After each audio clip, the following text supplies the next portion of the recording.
Faktanya adalah tidak ada seorang pun di dunia ini yang ingin menyerang Eropa atau Amerika. China, Rusia, Iran, Korea Utara, musuh-musuh yang biasa, tidak mampu dan tidak tertarik untuk melawan atau menggantikan AS atau menghancurkan New York atau semacamnya. Faktanya adalah kita hidup dengan apa yang Chalmers Johnson sebagai efek boomerang. Apa yang kembali sekarang adalah konsekuensi dari apa yang telah kita lakukan di masa lalu.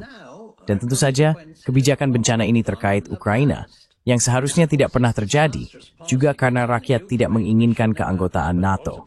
Tidak ada indikasi tentang itu sebelum atau setelah invasi. Anda hanya melakukannya. Anda tidak mendengarkan siapapun. Anda menjalankan kebijakan kesombongan Anda sendiri. Anda pikir Anda bisa lolos dari segalanya?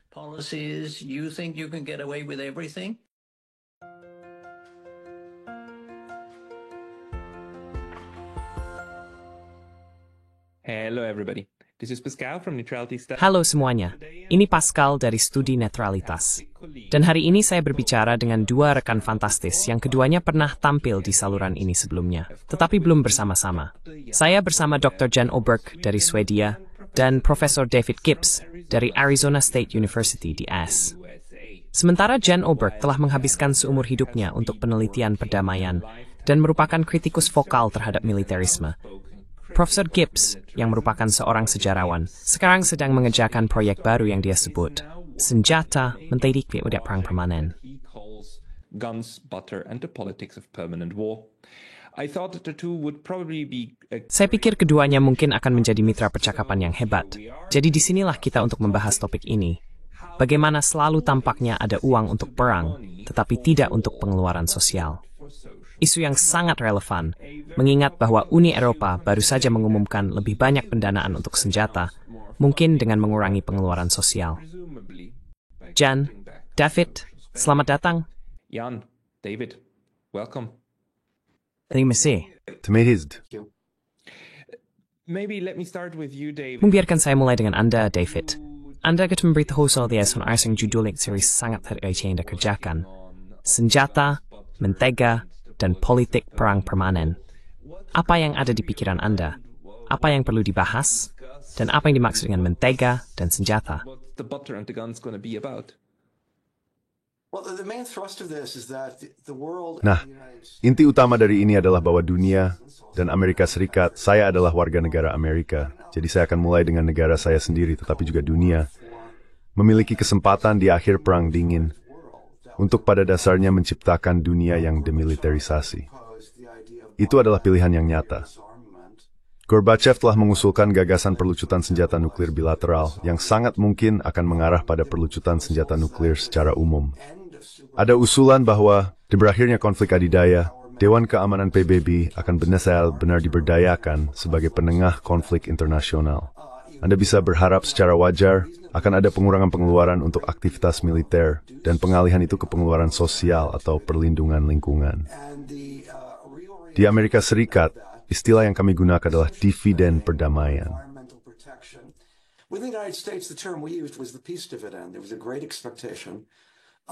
Ada harapan besar bahwa dengan pengurangan besar-besaran militer dan apa yang disebut Eisenhower sebagai kompleks industri militer, kita akan mendapatkan dividen perdamaian. Itu akan kembali ke publik.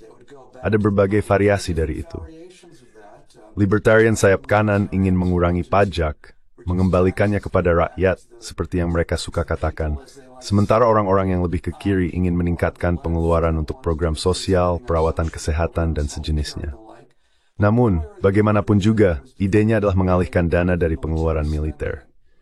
Saya sangat terkejut oleh fakta, seperti banyak orang lainnya, bahwa hampir segera setelah Perang Dingin berakhir, serangkaian kepentingan yang sudah mapan mulai mencari musuh baru dan mencari pembenaran baru untuk kekuatan AS dan untuk konflik militer lebih lanjut di dunia.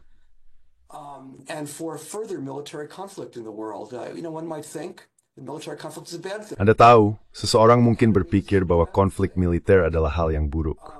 Memiliki musuh adalah hal yang buruk. Dan ada banyak antusiasme di Amerika Serikat setelah memenangkan Perang Dingin dengan cara yang sangat asimetris.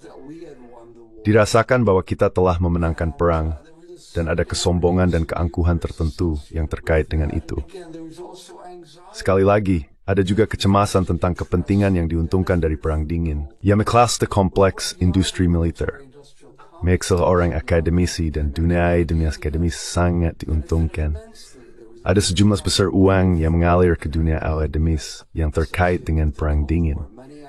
Banyak akademik kita berbun itu berjenis pers no militer atau sesuatu yang kesentuh.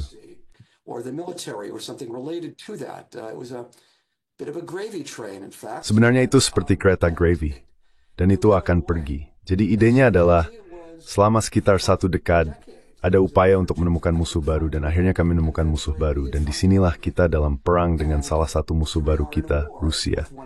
Jadi pertanyaan untuk proyek saya adalah, bagaimana itu terjadi, dan mengapa itu terjadi? Alasan saya fokus pada isu senjata versus mentega adalah karena publik di Amerika Serikat, dan saya curiga di sebagian besar negara selalu tidak memperhatikan menfreng. So ini seperti kerana setiap aluriat dan metaprotika dreng, bahwa perang tidak tamaraut di saling regard. Tua bertatsurusan jumahal.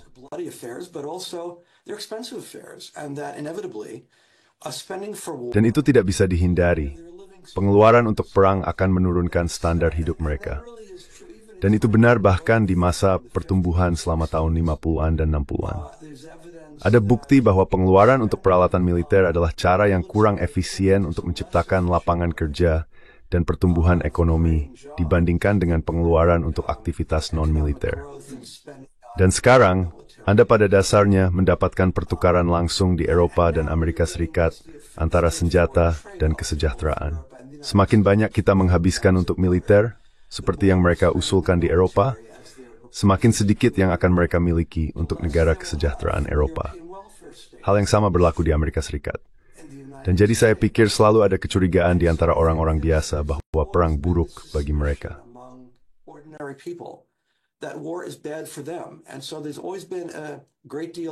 Jadi selalu ada kebutuhan besar dari pihak elit untuk menciptakan persetujuan, menggunakan frasa Noam Chomsky atau frasa yang dipopulerkannya. Saya pikir adalah seorang jurnalis, saya lupa namanya, yang menciptakannya. Namun bagaimanapun, untuk menciptakan persetujuan, menggunakan ketakutan dan inflasi ancaman seperti yang disebut beberapa orang, sebagai cara untuk menghasilkan dukungan populer, untuk mengatasi keengganan alami orang biasa untuk menerima perang, dan menerima pengeluaran besar-besaran untuk perang. Jadi saya akan melakukan proyek ini tentang bagaimana hal itu terjadi di Amerika Serikat. Saya menggunakan arsip, saya seorang sejarawan, dan arsip sekarang sebagai terbuka untuk pertanyaan ini.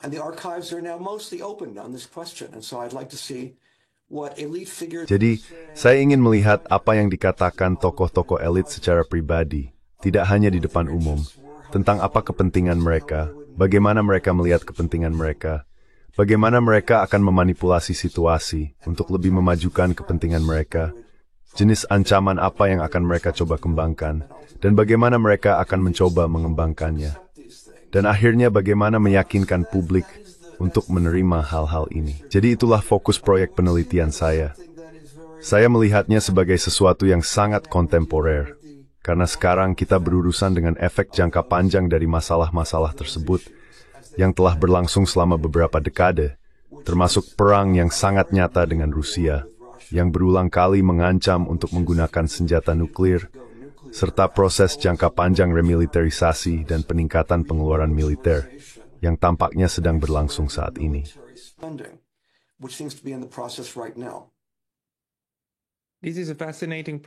Ini adalah proyek yang menarik. Dan Jan, maksud saya, penelitian perdamaian Anda pasti juga banyak menyentuh masalah ini, tentang bagaimana perang terus-menerus dikemas ulang untuk dijual kepada masyarakat umum. Bisakah Anda berbicara tentang ini?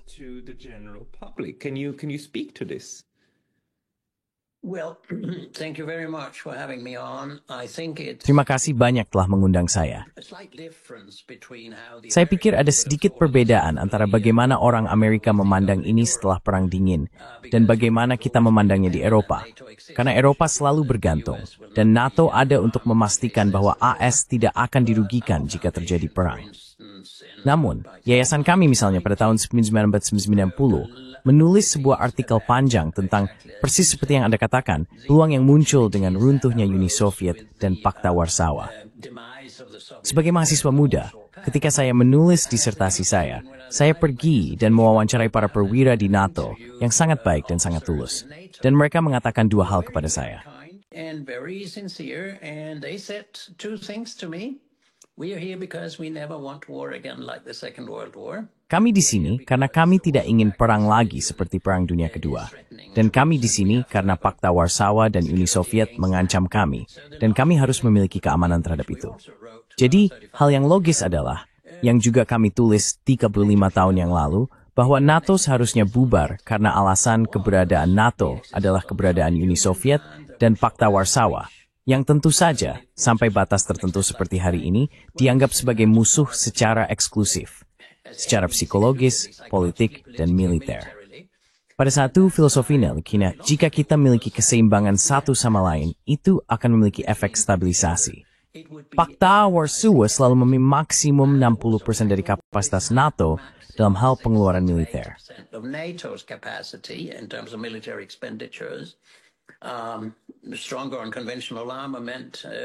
Persenjataan non-konvensional yang lebih kuat, tidak terlalu kuat, relatif kuat, karena AS memiliki senjata nuklir yang ditempatkan di Eropa. Namun, singkat cerita, kami benar-benar melewatkan kesempatan. Saya akan mengatakan dengan sengaja bahwa Gorbachev adalah orang yang sangat baik, visioner, dan bermoral. Menurut pandangan saya, salah satu negarawan terbesar di zaman modern, jika bukan yang terbesar. Karena apa yang dia katakan adalah, mari kita ciptakan rumah Eropa, semacam perserikatan bangsa-bangsa Eropa, tempat di mana kita membahas keluhan apa yang kita miliki. Olof Palme, Perdana Menteri Swedia, menaruh namanya pada komisi ini, dan berbicara tentang keamanan bersama.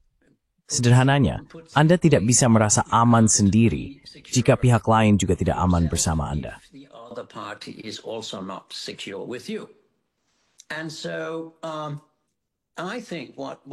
Jadi saya pikir apa yang dijelaskan dengan sangat baik, dan yang juga dapat Anda temukan di arsip Amerika seperti arsip keamanan nasional, adalah bahwa pemerintahan Clinton curang karena kesepakatannya adalah, dan itu didokumentasikan dengan baik, bahwa semua pemimpin barat penting duduk bersama Gorbachev di dachanya di luar Moskow, dan berjanji kepadanya bahwa jika kedua Jerman dapat bersatu, menjadi satu Jerman, dan menjadi anggota NATO, kami tidak akan memperluas NATO 1 inci pun.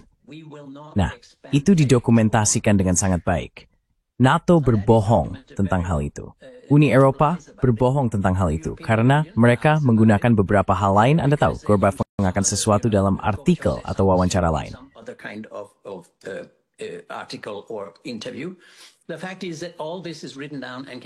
Faktanya adalah semua ini telah ditulis dan dapat ditemukan di arsip. Tidak ada diskusi tentang itu.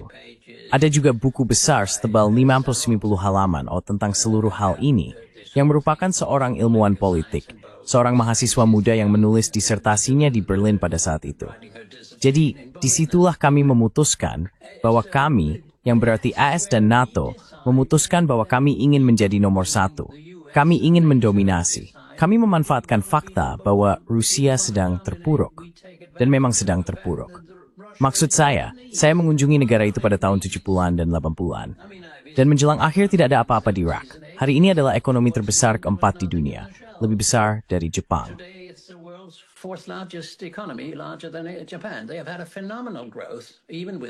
Mereka mengalami pertumbuhan yang fenomenal, bahkan dengan sanksi-sanksi tersebut.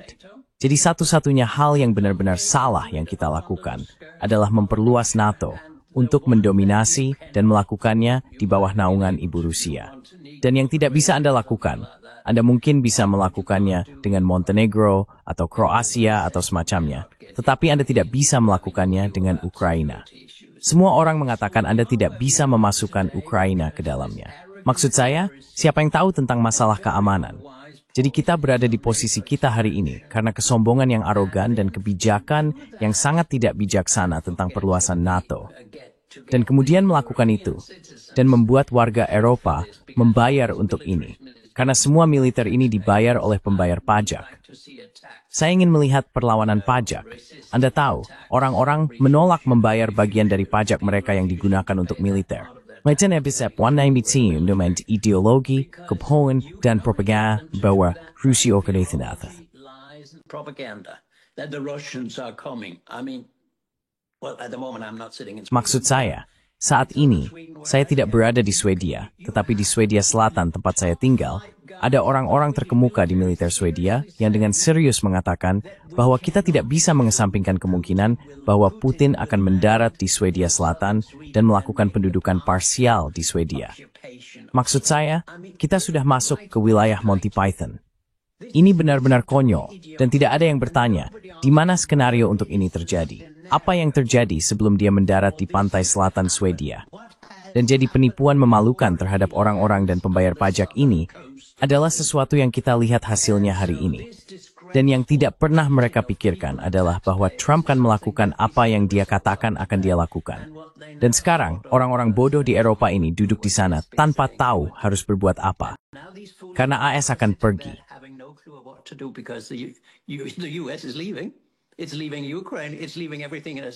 Ini meninggalkan Ukraina. Ini meninggalkan semua yang telah dikatakannya. Ini tidak peduli tentang Eropa lagi.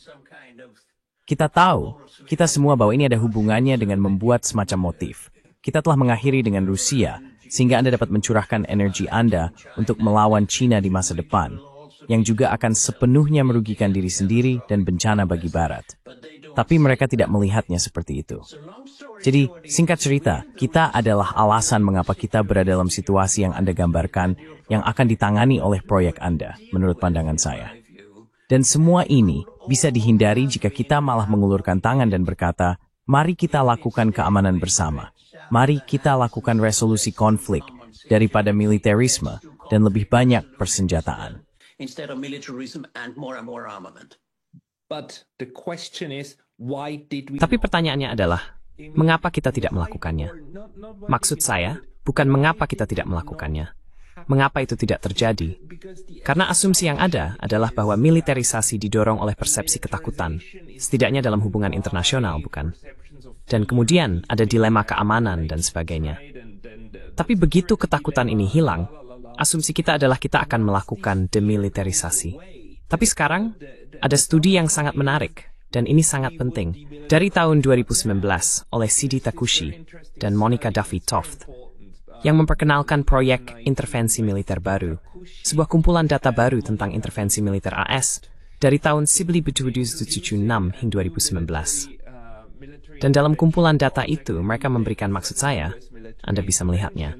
Dan mungkin David ini akan menarik bagi Anda sebagai sumber daya. Mereka menemukan dalam kumpulan data itu, di mana mereka menganalisis sekitar 200 intervensi militer yang dilakukan AS sejak 1976. Mereka menemukan bahwa lebih dari 50% terjadi setelah Perang Dunia Kedua, dan lebih dari 50% dari 50% tersebut terjadi setelah berakhirnya Perang Dingin. 50% happened after the Second World War, and more than 50% of those 50% happened after the end of the Cold War.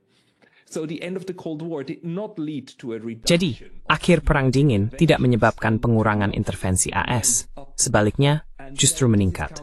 Dan ini bertentangan dengan intuisi. Kita perlu memahami mengapa hal ini terjadi, karena bahkan teori hubungan internasional kontemporer, setidaknya sebagian besar, akan menyarankan sebaliknya. Jadi saat ini kita benar-benar bingung. Dan ya, kebodohan yang Anda bicarakan, Jan, benar-benar nyata. Tapi bagaimana kebodohan itu bisa terwujud alih-alih pilihan yang jelas? Kebutuhan domestik. David, na anduk war grace. David, maybe you want to pick up again? Saya hanya ingin mencatat betapa menakjubkannya situasi ini sebenarnya. Bahwa kita berada pada titik dengan kepresidenan Biden yang baru saja berakhir di Amerika Serikat. Ini adalah kepresidenan yang pada dasarnya menunda semua negosiasi signifikan dengan Rusia sepenuhnya. Tidak ada diskusi tingkat tinggi sama sekali, tidak ada diskusi tatap muka di tingkat tinggi tentang apapun. Beberapa panggilan telepon tentang isu-isu yang sangat sempit dari Menteri Pertahanan kepada mitra Rusia dan sebagainya. Tetapi isu-isu yang sangat sempit tidak ada diskusi presiden. Seolah-olah Amerika Serikat dan Rusia telah memutuskan hubungan diplomatik.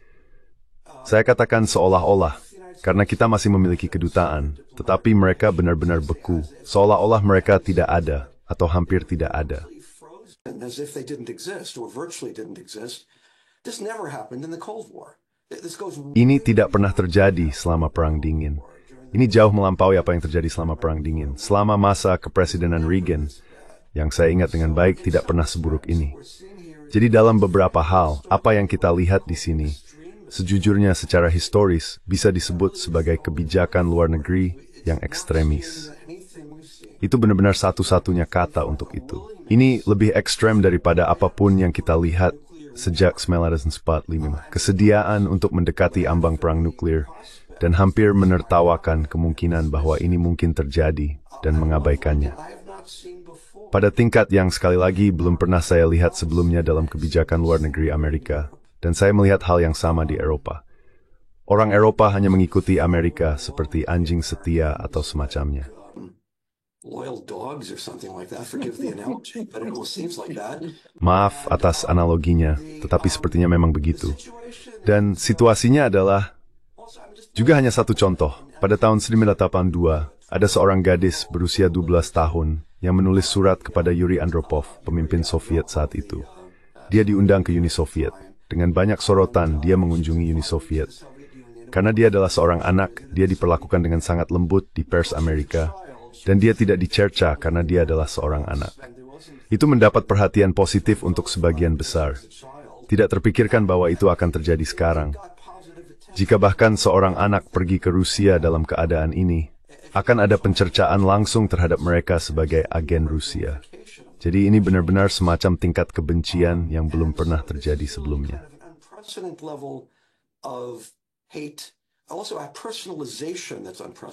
Juga personalisasi yang belum terjadi sebelumnya. Dalam Perang Dingin, musuh kita adalah komunisme. Bahkan selama masa Stalin, tidak pernah ada personalisasi yang begitu intens dan kebencian yang diarahkan secara pribadi seperti yang kita lihat secara teratur terhadap Putin. Ini hampir seperti penyederhanaan dari kembalinya teori orang hebat atau penjahat besar dalam sejarah sebagai prinsip pengorganisasian tunggal. Jadi ini benar-benar perkembangan yang luar biasa. Salah satu hal yang ingin saya catat, sekali lagi saya belum menjawab pertanyaan mengapa, tetapi saya hanya ingin mencatat seberapa jauh ini telah berjalan. Satu hal lain yang ingin saya catat adalah ada seorang ilmuwan politik yang sangat terkenal bernama Chalmers Johnson, yang sekarang sudah meninggal. Saya sempat mengenalnya semasa hidupnya.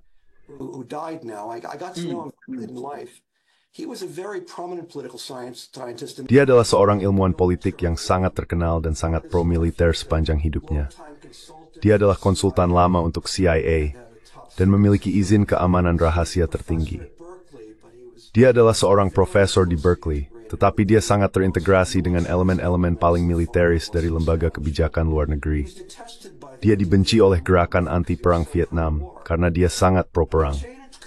Dia berubah sepenuhnya setelah Perang Dingin, dan dia menulis serangkaian buku, termasuk buku Blowback, yang ditulis pada tahun 2000, yang berpendapat bahwa semua masalah keamanan yang dihadapi Amerika, dan dia fokus secara khusus pada Amerika, diciptakan oleh kebijakan luar negeri Amerika.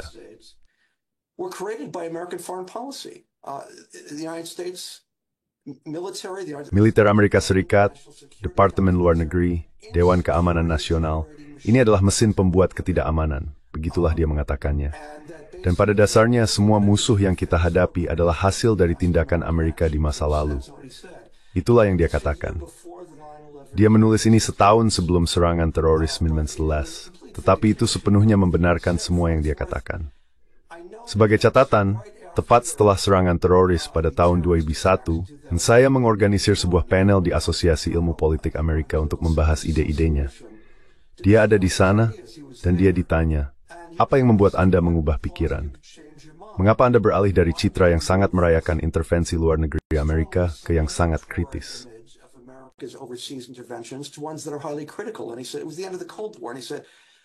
Dan dia mengatakan itu adalah akhir dari Perang Dingin.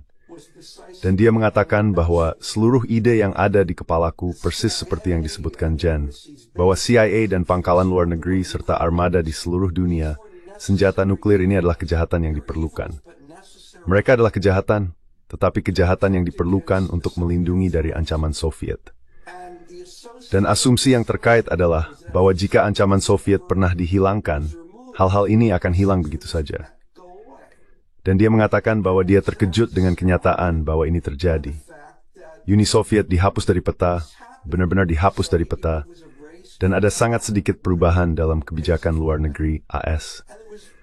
Dan dia mengatakan bahwa dia harus menarik kesimpulan bahwa asumsi-asumsinya tentang kebijakan luar negeri AS selama ini salah.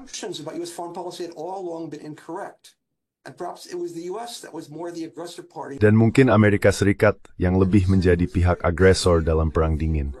Dan dia mengatakan bahwa Amerika Serikat sangat jelas menjadi pihak agresor setelah Perang Dingin karena tidak memiliki ancaman keamanan.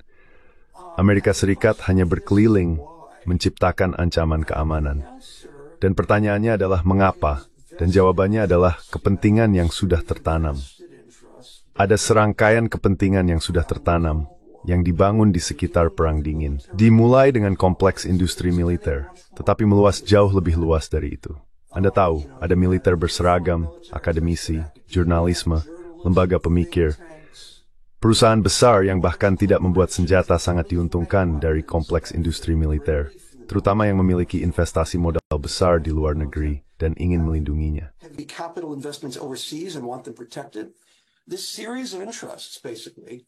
Serangkaian kepentingan ini pada dasarnya meratapi gagasan bahwa pangkalan dan armada AS di luar negeri di seluruh dunia mungkin akan hilang dan semua pengeluaran untuk militer akan hilang tanpa adanya ancaman. Jadi benar-benar ada upaya untuk tidak hanya melanjutkan imperium pangkalan Amerika, menggunakan frasa Thomas Johnson, tetapi juga untuk memperluas imperium pangkalan dan memanfaatkan runtuhnya Uni Soviet untuk membangun dunia unipolar di bawah dominasi Amerika, dan menciptakan serangkaian pembenaran baru dan serangkaian musuh baru untuk memungkinkan kelanjutan dan perluasan kepentingan yang diuntungkan dari Perang Dingin. Itulah hipotesis saya, dan saya akan menunggu apa yang saya temukan di arsip. Namun, itu resumes operasional ngayon baru tabram proyek yukin utart sekarang.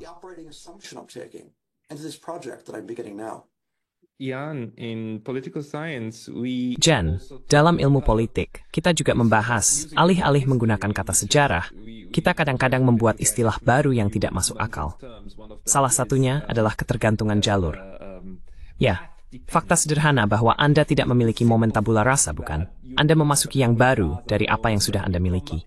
Apakah Anda berpikir bahwa apa yang dibicarakan David hanyalah ketergantungan jalur yang tak terhindarkan pada struktur sebab terus membenarkan di mereka sendiri, terus mengobarkan perang datang dan menebar ketakutan?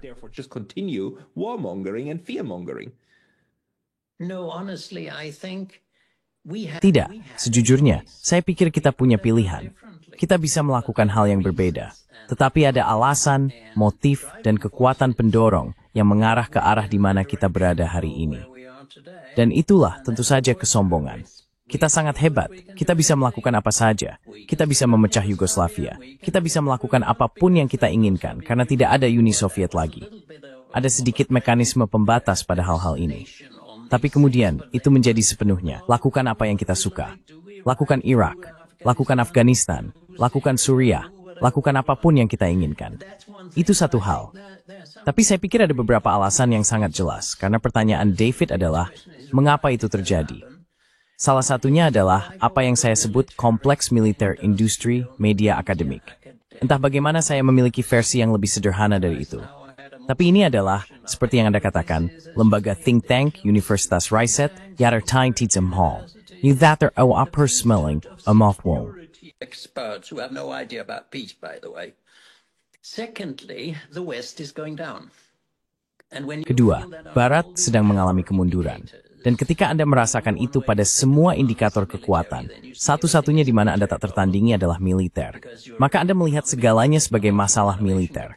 Karena ekonomi Anda, kapasitas inovasi teknologi Anda, penetrasi budaya Anda, cara orang di luar Barat melihat seberapa sah Anda juga menurun. Jadi yang Anda lakukan adalah memaksimalkan jenis kekuatan di mana Anda paling kuat. Dan tentu saja, itu hanya mempercepat kemunduran dan kejatuhan.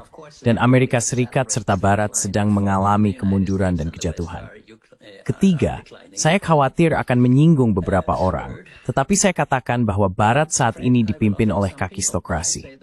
Ini adalah orang-orang yang tidak tahu apa yang mereka lakukan, yang tidak peduli dengan analisis, kompleksitas, yang tidak melihat bahkan 1 atau 2 bulan atau 1 tahun ke depan. Konsekuensi dari keputusan ini. One year ahead consequences of their decisions today. It's panic, it's emotionalism, it's Ini panik, ini emosionalisme, ini segalanya kecuali rasionalitas. Maksud saya, dalam pandangan jujur saya, tidak ada alasan untuk menerapkan ilmu politik atau hubungan internasional atau doktrin strategis atau apapun untuk memahami seperti yang kita lakukan di masa lalu. Kita harus mencari psikiatri, teologi, psikologi, pemikiran kelompok, hal-hal semacam itu untuk memahami apa yang terjadi di sini. Karena tidak ada cara untuk menggunakan konsep klasik ilmu politik atau penelitian perdamaian dalam hal ini untuk memahami apa yang terjadi sekarang. Kita jauh ke dalam sesuatu yang sangat aneh dan sangat berbahaya. Dan pemikiran kelompok yang saya lihat hanya di Eropa sekarang, semua orang terus mendukung Zelensky. Maksud saya, apakah tidak ada yang melihat tanda-tanda yang jelas? Is nobody seeing the writing on the wall? We're supporting a war that is already over. Kami mendukung perang yang sudah berakhir, suka atau tidak. Dan semuanya akan berhenti jika satu pemimpin Eropa mengatakan, kami telah memutuskan bahwa kami akan melakukan segalanya untuk Ukraina, tetapi tidak anggota NATO. Itu akan menjadi akhirnya. Tapi singkat cerita, saya pikir beberapa hal ini, jika Anda ingin bersikap filosofis tentangnya, dan mungkin juga teologis, saya bukan seorang teolog, tetapi saya sudah lama curiga bahwa dunia Kristen Barat tidak bisa hidup tanpa musuh. Saya pikir David memiliki perumusan yang sangat baik dan cepat tentang hal ini. Apa yang mereka lakukan tak lama setelah Uni Soviet menghilang? Karena, Anda tidak bisa lagi menyajikannya sebagai ancaman. Itu tidak pernah menjadi ancaman bagi NATO atau negara-negara netral. Mereka tidak pernah menyerang NATO atau negara-negara netral.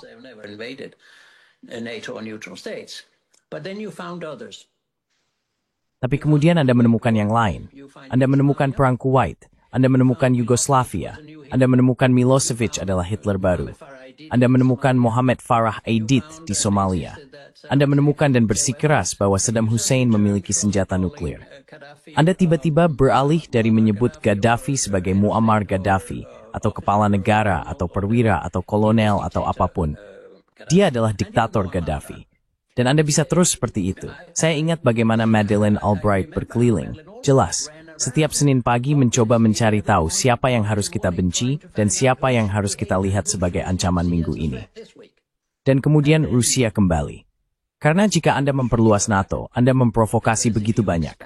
Jika Anda memperluas NATO dan melakukannya hingga dan dengan Ukraina, dan kemudian itu terjadi. Menurut pandangan saya, sampai batas tertentu, nantabis dasar, doha ututhing kurthurarampuit.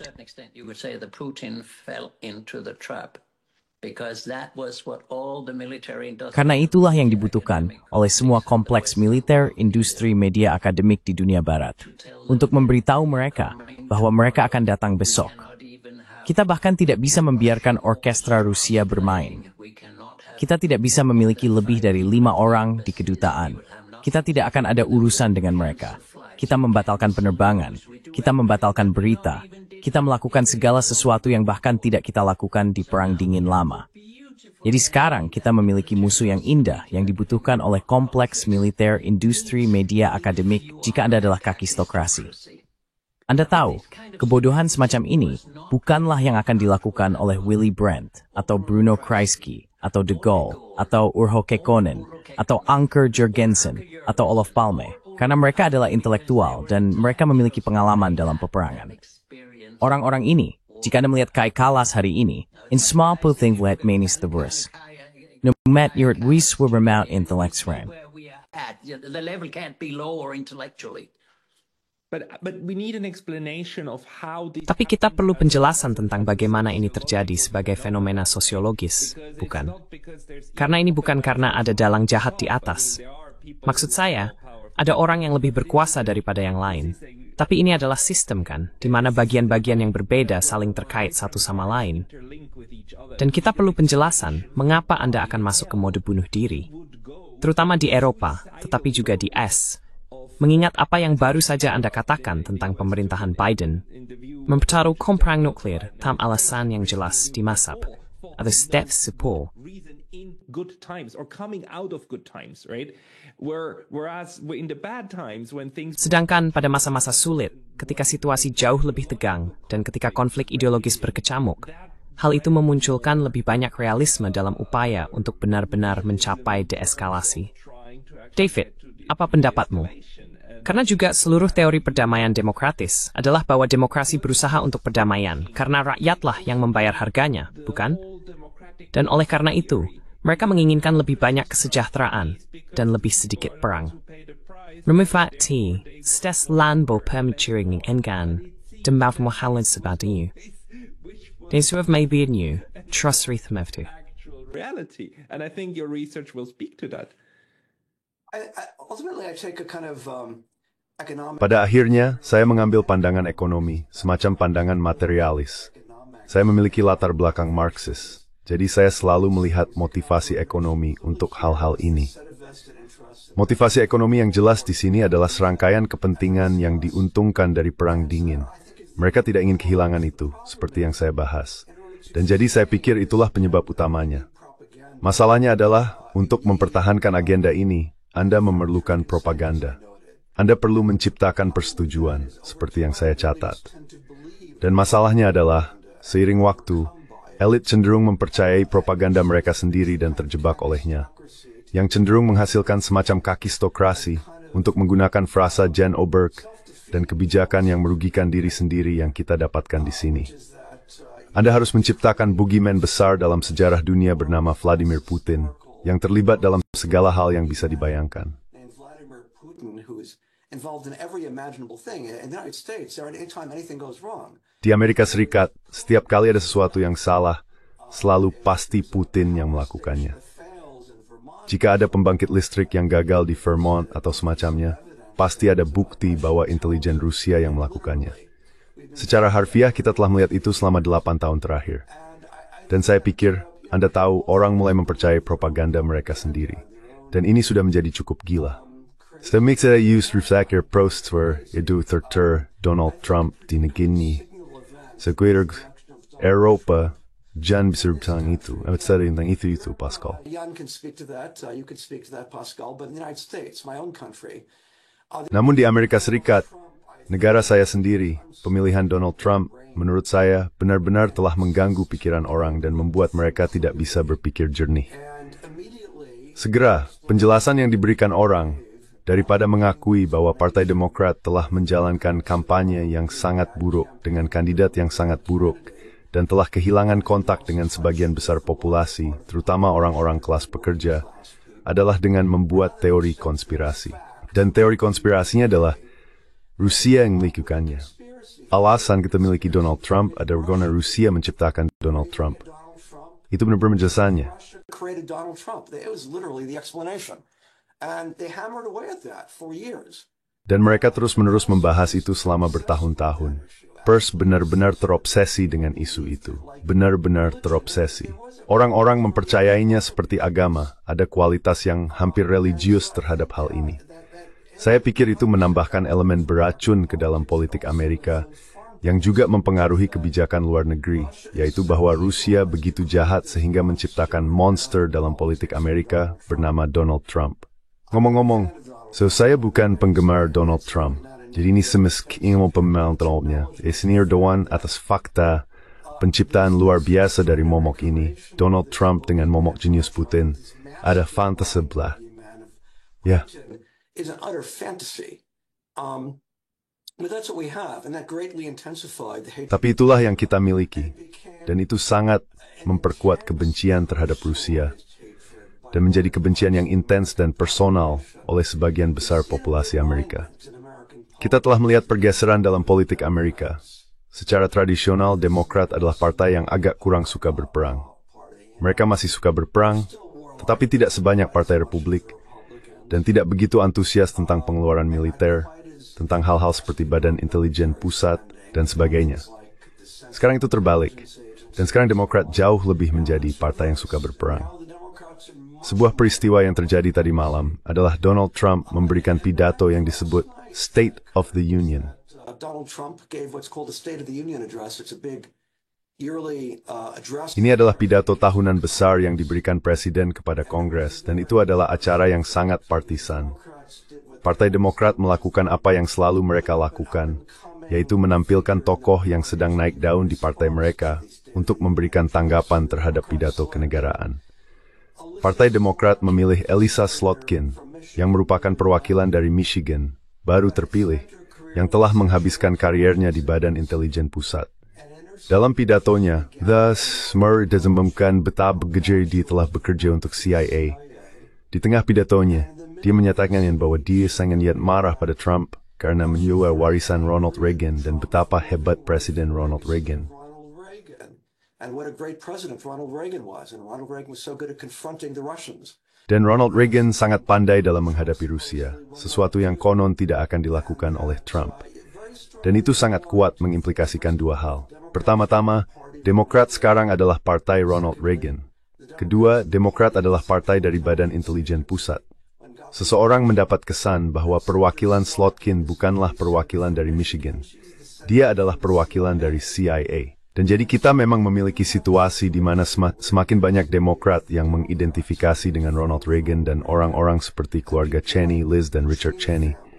Dan Demokrat sekarang memiliki hubungan cinta dengan dinas intelijen, dimulai dengan CIA dan FBI. Dan ini adalah pergeseran nyata dalam politik Amerika. So this is a real realignment in American politics. It's of dramatic proportions. Donald Trump. Ini adalah dalam proporsi yang dramatis. Donald Trump bukanlah orang yang cinta damai, tidak diragukan lagi. Tapi dia jelas tidak begitu antusias untuk memulai perang baru. Dia agak skeptis tentang ide perang baru. Saya pikir dia secara naluriah memahami, pertama-tama publik sebenarnya tidak menginginkan itu lagi. Publik sudah muak dengan perang. Jika Donald Trump adalah satu hal, dia mungkin tidak memiliki kepala untuk politik, tetapi dia memiliki insting untuk politik. Dan serius berpikir, dia memahami apa yang benar-benar diinginkan publik Amerika. Itu dua perang baru pada saat ini. Really wants, which is not any new wars at this point. And the Democrats seem to be clinging to the idea of how. Dan Demokrat tampaknya berpegang teguh pada gagasan untuk terus berperang. Dan mereka tidak ingin menyerah pada perang ini. Meskipun jelas sekali ini adalah kekalahan, seperti yang dicatat Janet. Jadi ada elemen irasionalisme di sini yang terjadi di kedua belah pihak, menurut saya. Dan satu poin lagi yang ingin saya catat adalah bahwa Amerika Serikat memiliki tradisi bahwa Presiden Amerika yang hebat, untuk menggunakan frasa itu, adalah presiden yang berfokus pada kebijakan luar negeri. Setiap presiden sejak Truman ingin menjadi tidak terlalu tertarik pada kebijakan domestik untuk sebagian besar, mereka tertarik pada kebijakan luar negeri. Dan itu biasanya berarti menjadi presiden perang. Presiden Amerika bercita-cita menjadi presiden perang karena itulah yang menghasilkan kebesaran presiden.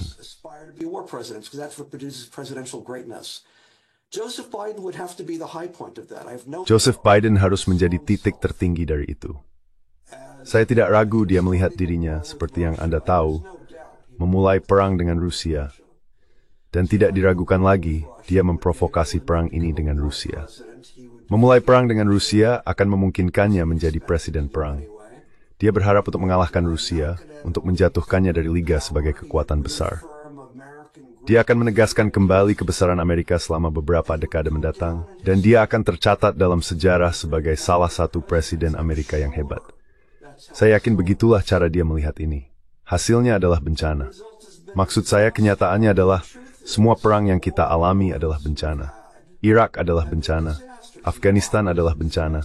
Menumbangkan Gaddafi adalah bencana. Jika Anda melihat lebih dekat, Bosnia-Herzegovina dan Kosovo adalah kasus yang kacau.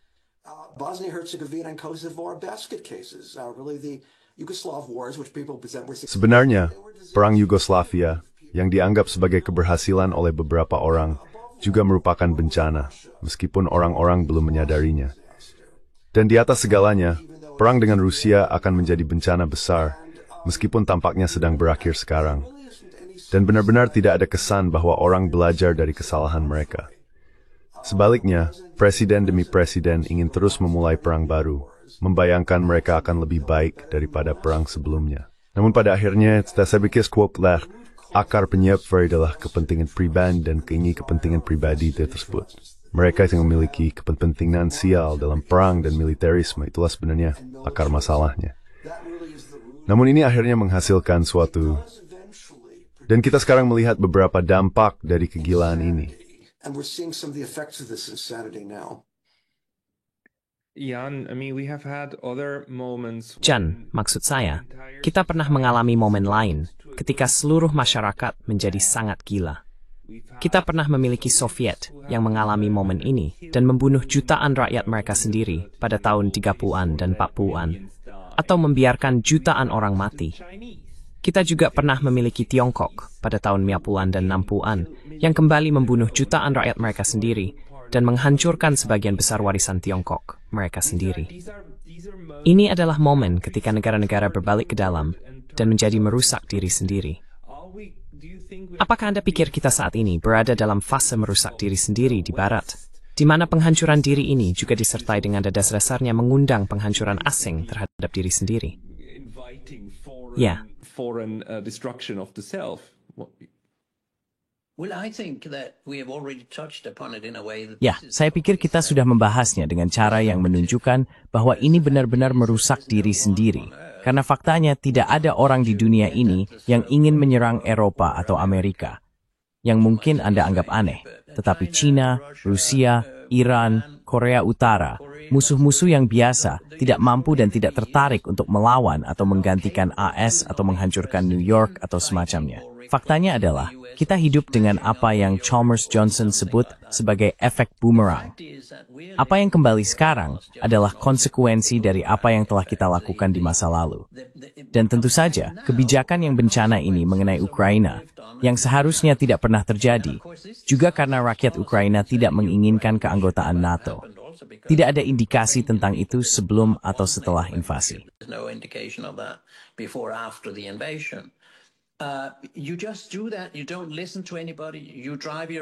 Kamu hanya melakukan itu. Kamu tidak mendengarkan siapapun. Kamu menjalankan kebijakan sombongmu sendiri. Kamu pikir bisa lolos dari segalanya. Dan pada akhirnya kamu tahu, yang terjadi adalah siapapun yang menjadi nomor satu atau melihat diri mereka sebagai nomor satu dalam sebuah sistem akan jatuh, kecuali kamu memiliki kerendahan hati dan kebijaksanaan yang besar. Karena jika kamu nomor 10 dalam sebuah sistem, kamu memiliki 9 orang lain untuk belajar. Tetapi jika kamu nomor 1, kamu hanya mengajar, dan kamu tidak belajar, dan kamu tidak merasakan apa yang sedang terjadi. Ada pemikiran kelompok besar sekarang, di mana orang-orang di Barat, seluruh Uni Eropa, terutama para wanita di dalamnya, Mette Frederiksen di Denmark, von der Leyen, dan kebijakan luar negeri Kallas, sangat-sangat yakin bahwa kebijakan mereka adalah satu-satunya yang mungkin.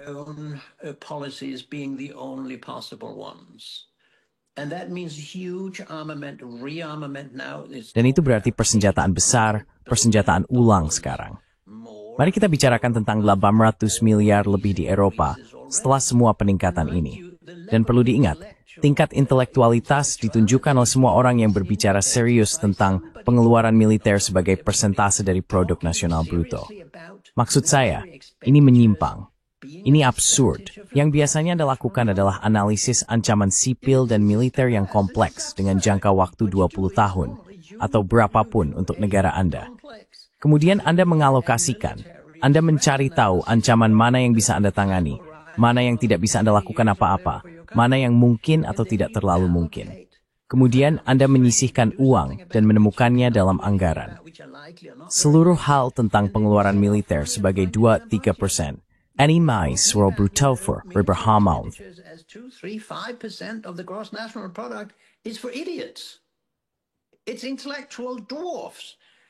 Ini adalah kerdil intelektual, karena ini bukan cara untuk memutuskan kebijakan keamanan Anda. Ada total komersialisasi. Ada pemikiran kapitalis bahwa segalanya tentang uang. Kita menyisihkan uang, lalu kita menyelesaikan masalah. Tidak, Anda tidak. Anda berakhir dalam militerisme dan penghancuran diri. Ini sangat-sangat tragis. Ini sangat tragis. Saya tidak tahu apakah contoh sejarah yang Anda berikan adalah bahwa China atau Rusia akan berlaku untuk Barat. Tapi itulah tren fundamental yang Anda lihat sekarang. dan Tuan Trump juga akan jatuh. Semua proyeknya tidak bisa berhasil. Mengambil Greenland, mengambil Kanada, apakah itu serius? Membuat Las Vegas dari Gaza. Maksud saya, ini aneh. Orang ini akan menabrak satu tembok demi tembok lainnya dalam jangka panjang. Atau tidak terlalu lama.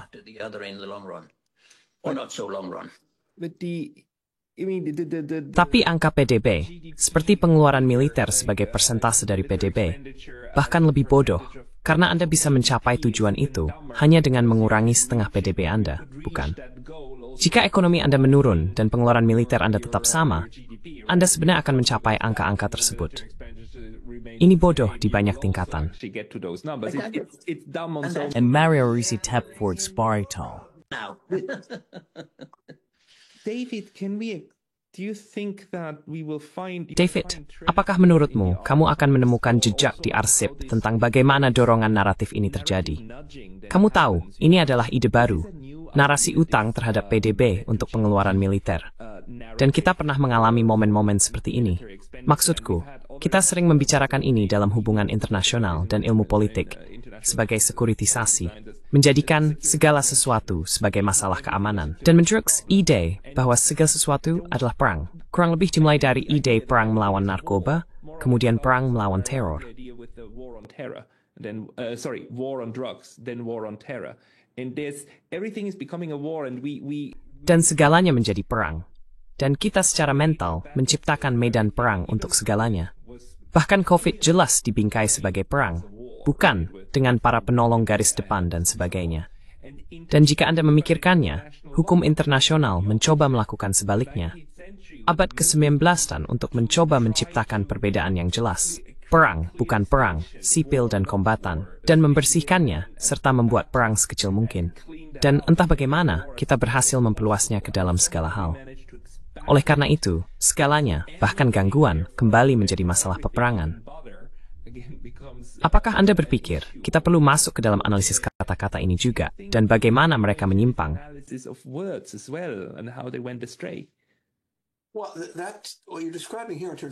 Nah, apa yang Anda gambarkan di sini dalam hal militerisasi segala sesuatu, dalam hal bahasa, dimulai dengan awal Perang Dingin. Amerika Serikat khususnya, saya memikirkan bagaimana Eisenhower ingin menciptakan sistem jalan raya antar negara bagian, jalan raya besar yang didasarkan pada Autobahn Jerman. Dia harus menyebutnya Undang-Undang Jalan Raya Antar Negara dan Pertahanan Nasional tahun 1956. Karena pembenarannya adalah bahwa itu adalah cara untuk mengintegrasikan jaringan pertahanan regional. Jadi bahkan sesuatu yang sebenarnya murni bersifat sipil harus dijual dalam istilah militer, karena itulah satu-satunya cara Anda menjual sesuatu. Pada tahun 1998, ada Undang-Undang Pendidikan Pertahanan Nasional. Lismelting en Gebruiken Federal tot Primarinars en Materidigitith. Istu, Jord Ready for Military. It was justified in military terms. We had to keep up with the Soviets. Kita harus bersaing dengan Soviet.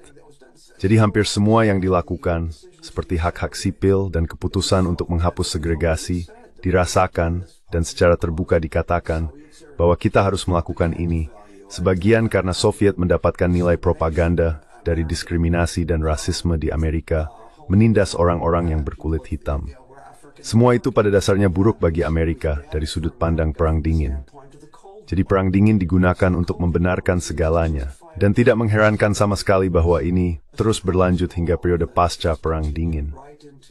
Beberapa dari ini, sekali lagi, memiliki akar penyebab yang telah saya identifikasi, tetapi ada elemen kemalasan intelektual, bahwa kita terus melakukan hal yang sama yang selalu kita lakukan.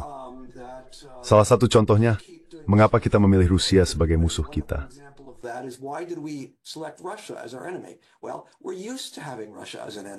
Nah, kita sudah terbiasa mengrusia sebagai musuh, karena dalam versi awal Uni Soviet, mereka adalah musuh kita. Jadi jika akan menciptakan musuh, mengapa tidak menggunakan yang sama yang selalu kita miliki? Dan saya pikir sebagian dari ini hanyalah semacam inersia mental. Namun demikian ada upaya nyata untuk menemukan musuh. Orang-orang mengatakan pada tahun 1990-an, betapa mereka menyesali berakhirnya Perang Dingin, dan betapa Amerika membutuhkan musuh untuk mengatur kebijakan luar negerinya, untuk membenarkan kehadirannya di luar negeri, untuk membenarkan NATO, untuk membenarkan semua hal ini. Jadi memang ada pencarian aktif untuk musuh, dan tidak mengherankan bahwa kita menemukannya. Dus hasil het nedrov saterprun sier jumaarkin temenjutan kebijukan nomadic strength till kinkingen seal. Than tereng thinger perhouder. Cold War policies when the Cold War was over. Jan, Jan, karena Anda juga berbicara tentang media. Dan jika Anda mengingat kembali, maksud saya, tahun 2000-an juga merupakan tahun-tahun dari semua film ini, seperti Independence Day dan Armageddon. Anda tahu, ancaman perang dingin eksternal telah hilang, tetapi James Bond tetap ada. Ide dengan lisensi untuk membunuh dan kejahatan di luar negeri yang perlu dikalahkan oleh ksatria bersinar yang baik. Jadi dalam arti tertentu, apakah secara budaya terjebak di sana? Mentalitas yang kemudian membuat Nigdim nemu kembali sebispifo mortal with a suitor. eventually refined all of the enemies that we needed. Yeah, that's one thing. I think that has always Ya, itu satu hal. Saya pikir itu selalu ada. Anda masuk ke toko buku manapun hari ini, ada banyak buku tentang sejarah perang. Tidak ada buku tentang sejarah perdamaian. Anda berjalan-jalan di kota, tidak ada museum perdamaian, hanya museum perang atau peringatan. Bahkan mode sekarang dipengaruhi oleh militer, dengan kamuflase atau apapun. Bahkan mobil sekarang terlihat seperti tank, dengan estetika yang sangat brutal. Sementara ketika saya masih kecil atau lebih muda, mobil at in dene vanguard rendah, eleganan dan ingkukwimas mentah dan smashti. Dan lima pertemuan brutal. Kita pada titik memelit sebut tumains nets, politiu, na politing, data media. from politics and from the media. I can't remember having heard a journalist in Scandinavia. Saya tidak ingat pernah mendengar seorang jurnalis di Skandinavia mengatakan kepada Perdana Menteri, Menteri Luar Negeri, atau Menteri Pertahanan, apakah Anda pikir ini akan mengarah pada perdamaian? Atau, bagaimana menurut Anda kebijakan Anda akan mengarah pada perdamaian? Perdamaian sekarang digunakan seperti yang digunakan Stoltenberg di NATO. Persenjataan dan peperangan adalah jalan menuju perdamaian. Anda tahu, ini adalah formulasi ala Orwell.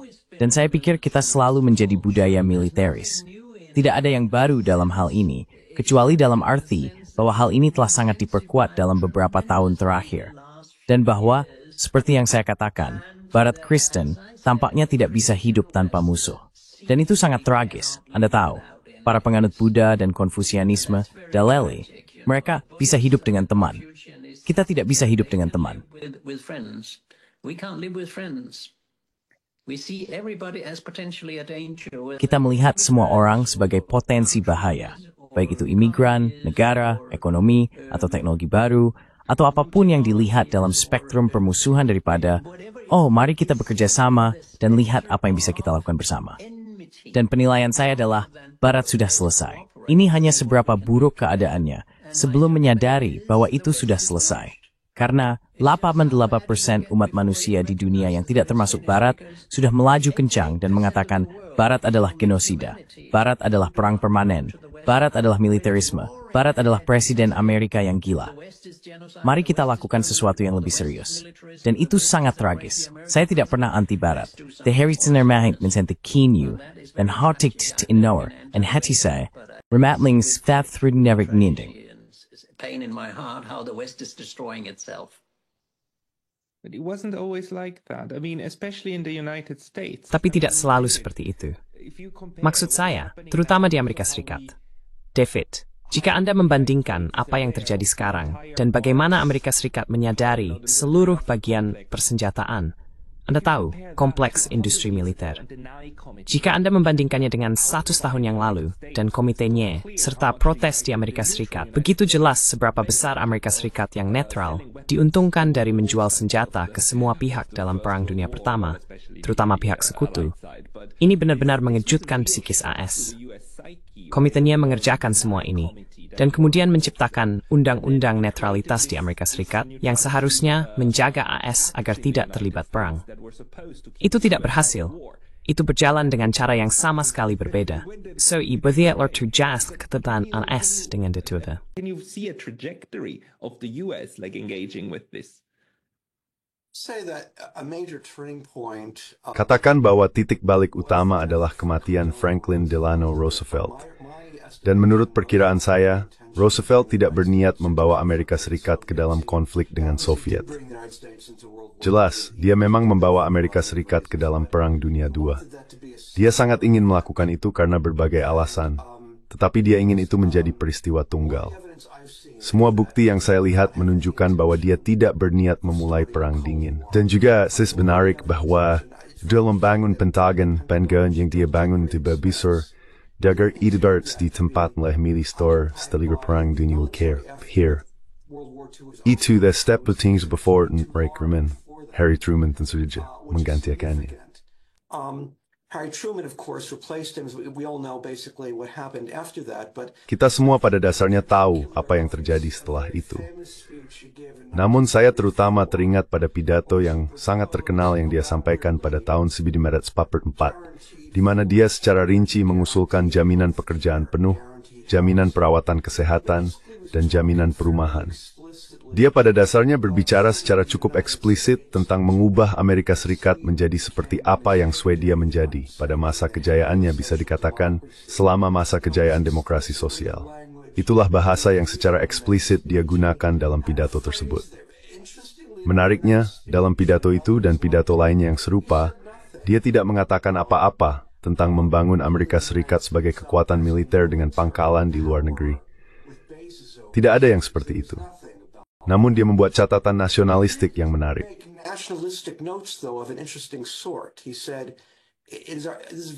Dia berkata, ini hampir seperti kutipan langsung, adalah tugas kita untuk meletakkan dasar bagi standar hidup Amerika yang lebih tinggi dari sebelumnya.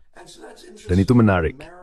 Standar hidup Amerika menunjukkan semacam kita akan menunjukkan kebesaran nasional dengan menunjukkan kepada dunia betapa baiknya kita memperlakukan rakyat kita sendiri. Standar hidup tinggi yang kita berikan kepada rakyat kita sendiri. Konsepsi kebesaran nasional yang sangat berbeda dari apa yang terjadi setelah 1945 tentu saja. Tapi saya pikir itu cukup menarik. Orang Amerika adalah orang yang nasionalis. Saya pribadi tidak. Saya tidak benar-benar saya tidak melihat kebutuhan besar untuk negara, tetapi kebanyakan orang Amerika sangat nasionalis, dan ada berbagai cara untuk menarik nasionalisme. Dan salah satunya adalah memberikan orang standar hidup yang tinggi. Rematassing your values death oleh negara kita.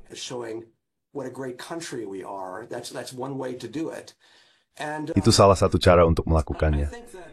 Dan saya pikir bahwa Anda tahu, Amerika Serikat telah terobsesi dengan gagasan menunjukkan nasionalisme dalam hal ekspansi militer di luar negeri. Saya pikir kita berada di akhir proses itu karena Amerika Serikat tidak lagi seperti dulu. Kemunduran Amerika tidak bisa dihindari. Itu adalah dasar sederhana dari fakta bahwa China tumbuh jauh lebih cepat daripada Amerika Serikat. Namun dua perang di Ukraina dan perang di Timur Tengah, itu sangat mempercepat kemanyikan. Juga berarti still ini. And so things are not going to be the same after this. And I think we in the United States need to rethink. Dan saya pikir kita di Amerika Serikat perlu memikirkan kembali apa artinya mendefinisikan nasionalisme. Mendefinisikan nasionalisme Amerika. Saya tidak melihat nasionalisme Amerika akan hilang, hanya karena saya pikir itu sangat tertanam dalam jiwa nasional. Tetapi saya pikir beberapa gagasan untuk mendefinisikan ulang nasionalisme, menjauh dari militerisme, dan menjauh dari gagasan ekspansi militer adalah cara yang ingin saya lihat. Saya berharap bahwa Anda tahu, tinggal cara Trump dagen kereta bawar di. Itu semacam peramaian otentik yang betul diskagak gagasan standar gedap tinggi bagi tough for our explored. High living standards instead of military expansion. In Europe, I would hope to see this as well. I mean, di Eropa, saya berharap melihat hal ini juga. Maksud saya, beberapa orang yang saya perhatikan di Eropa adalah Sarah Wagenknecht khususnya. Yang saya tidak tahu bagaimana perasaan Anda tentang dia, tetapi saya memiliki harapan besar untuknya. Saya sangat menyesal melihat dia tidak berhasil masuk ke Bundestag. Namun tampaknya bagi saya, dia menawarkan visi yang agak mirip dengan apa yang saya sampaikan di sini, bahwa ini sangat buruk bagi rakyat Jerman, karena akan menurunkan standar hidup mereka, merusak negara kesejahteraan mereka. Dan dia memiliki ekspresi yang sangat artikulatif tentang hal itu. Dan semoga kita akan melihat lebih banyak hal seperti itu terjadi di kedua sisi Atlantik. We'll see more of that occurring on both sides of the Atlantic. Yeah, but just as a Ya, seperti Anda tahu, sayap kanan, AfD sebenarnya memiliki motivasi yang berbeda, tetapi retorikanya serupa. Karena yang mereka katakan adalah buruk bagi Eropa jika kita membom negara-negara Timur Tengah, karena kemudian semua orang Timur Tengah ini datang ke Eropa, dan kita tidak menginginkan mereka di sini. Oleh karena itu, mari kita tidak membom rumah mereka, yang menurut saya motivasinya aneh. Tetapi kesimpulannya benar. Kita harus tidak memerangi. Kenatilan yang benar ingin salah. It's wrong up and memahami. nobody really wants to go wrong, right? And the Europeans should understand that. But Jan, the thing is, the Europeans. Tapi kamu tahu, Jan, menurut saya orang Eropa, kebanyakan dari mereka jauh kurang nasionalis atau patriotik dibandingkan orang Amerika. Ada jauh lebih sedikit pengibaran bendera, setidaknya di sebagian besar negara Eropa, jika saya bandingkan dengan apa yang saya lihat di AS. Tapi mereka mengikuti cara berpikir AS tentang apa arti kebesaran. Dan kebesaran bagi orang Eropa berarti menjadi bagian dari aliansi di mana pemimpin utamanya memiliki semua pangkalan ini. Bisakah kamu memahaminya secara psikologis? Ya! Can you make sense of it psychologically? No, I don't know. I'm not a psychologist. I wish. Tidak, saya tidak tahu. Saya bukan psikolog. No, I can't. But Saya berharap saat ini saya terdidik sebagai seorang psikolog. Tidak, saya tidak bisa. Tapi saya pikir tragedi Uni Eropa adalah bahwa pada dasarnya mereka tidak pernah berhasil menjadi kekuatan barat lainnya. Mereka tidak pernah mampu memanifestasikan diri sebagai orang Eropa dalam hubungannya dengan Amerika. Ini adalah ketundukan total secara intelektual, ekonomi, teknologi, dan sebagainya. It's a stay sage tisn't simpelhai, Adam brain to stem wave dato, and he kept the type buat tangan. transfer through the NATO membership when it comes to security politics. And you still have all these people after. Dan Anda masih memiliki semua orang ini setelah apa yang telah terjadi dan apa yang telah dilakukan Trump dalam beberapa bulan terakhir.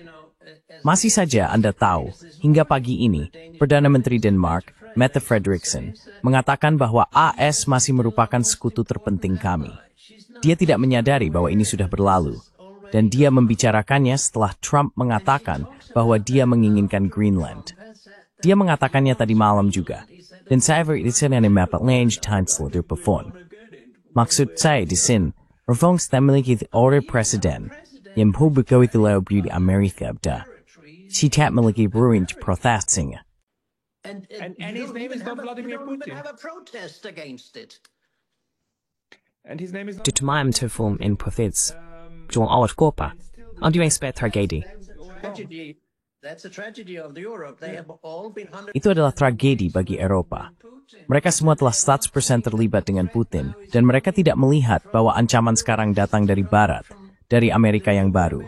Dan saya bisa katakan sekarang ada 2 perang dingin di Eropa. Bukan 1, seperti biasanya. Ada 2 perang dingin.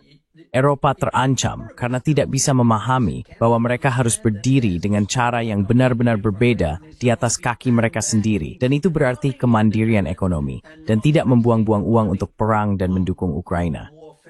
Anda seharusnya mendukung solusi damai, solusi yang dinegosiasikan, dan tidak lagi omong kosong tentang mempersenjatai Ukraina untuk mengalahkan Rusia.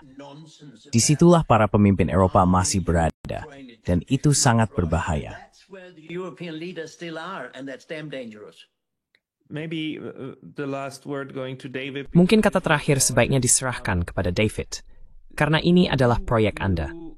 Apakah Anda melihat atau memiliki hipotesis tentang apa yang dapat mengubah keadaan perang permanen ini? Apakah kita ditakdirkan untuk hidup dengannya? Atau apakah kita memerlukan keajaiban untuk keluar darinya? Atau pada suatu titik, apakah kesadaran politik akan muncul bahwa ini adalah antara keadaan perang permanen atau kemanusiaan? Salah satu dari keduanya akan pergi. Sebenarnya, maaf, cara diverment segi semrang kemiskian. Sini seperti kanker yang mangkas inangnya. With humanity, it's like the cancer that eats its host. What I'm hopeful is to see in the future Apa yang saya harapkan untuk dilihat di masa depan adalah munculnya gerakan anti-perang dari pihak kiri di kedua sisi Atlantik. Anda tahu, Sebagian besar pihak kiri pada dasarnya telah meninggalkan sikap anti-perang. Ini sangat mencolok sekali lagi. Di Jerman, kita telah membahas ini sebelumnya. Bagaimana Partai Hijau berubah dari hampir menjadi partai pasifis menjadi salah satu partai paling suka perang di Eropa. Dan saya ingin melihat sebagai akibat dari itu, yang terjadi adalah AfD, seperti yang telah dicatat yang sekarang menjadi partai anti-perang terkemuka. Dan itu adalah partai yang sangat berbahaya, menurut pandangan saya, karena berbagai alasan. Donald Trump adalah sangat berbahaya.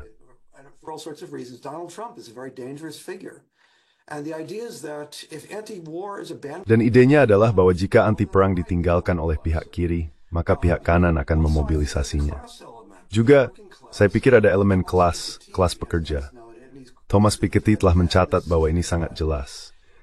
Kiri di kedua sisi Atlantik, baik dalam hal kiri yang mapan, partai-partai sosialis di Eropa, Partai Demokrat di Amerika Serikat, tetapi juga kiri aktivis telah meninggalkan kelas pekerja. Kelas pekerja sekarang memilih pihak kanan. Donald Trump mendapatkan lebih banyak serikali bekerja di mana kilit. Aktivis bukan lebih mudah dari Demokrat di Amerika Serikat. Posh than the Democrats are in the United States. And I think that's into that breach. Dan saya pikir ke dalam kekosongan itu akan jatuh orang-orang seperti Donald Trump. Jika kelas pekerja tidak dimobilisasi oleh kiri, mereka akan dimobilisasi oleh kanan. Saya ingin melihat jenis kiri yang lebih otentik muncul di kedua sisi Atlantik, kembali ke akar kelas pekerjanya, dan menjauh dari orang-orang dengan gelar lanjutan dan pendapatan tinggi, orang-orang seperti saya. Dan juga mengadopsi posisi anti-perang, mencatat bahwa perang buruk untuk standar hidup. It's our slating factor name. Itu turuk dalam cereal-brewing. Sex. Je receptoren cassette dengan gawar kaya itu, diterlating to dates liegen to be. Most people are interested in paying the rent. That's the first thing, paying off their credit card. Itu hal pertama, melunasi kartu kredit mereka. Dan saya pikir jika Anda dapat menjangkau orang berdasarkan kebutuhan finansial mereka yang mendesak, itu adalah cara terbaik untuk menjangkau mereka.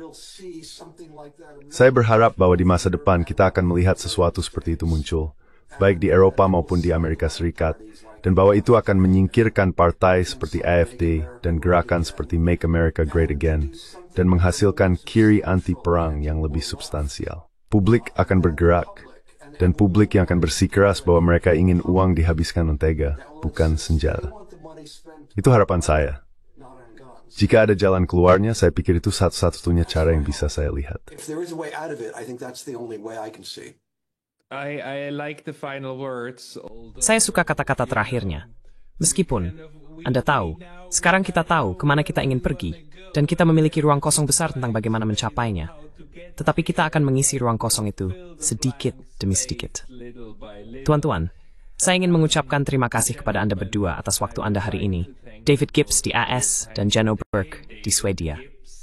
Terima kasih. US and Jan Oberg in Sweden. Thank you. Terima kasih. Terima kasih, Pascal. Terima kasih, Dr. Jan Oberg. Senang mawat dengan Anda, Jan. Young. Tack så betak. Tights nasi. True.